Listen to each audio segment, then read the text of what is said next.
وقال ابن القيم رحمه الله ونشون ابن القيم akasema كل ما كان في القرآن من مدح للعبد فهو من ثمرة العلم. Kila kilichokuwa katika Qur'ani katika sifa za kumsifu mja fahuwa min thamaratil ilm, basi hayo ni katika matunda ya elimu. Ukiona watu wamesifiwa ndani ya Qur'ani, kila aliposifiwa mja ndani ya Qur'ani basi ni katika matunda ya elimu.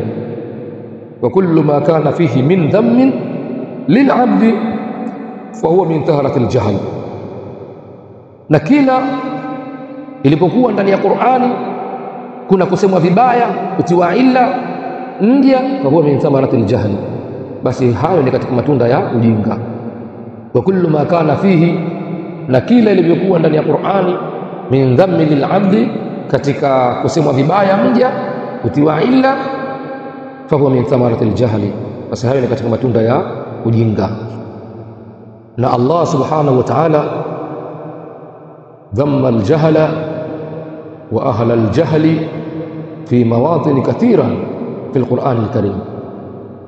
Allah subhanahu wa ta'ala ameusema vibaya ujinga, akawasema vibaya na watu wajinga katika sehemu nyingi sana katika Qur'an.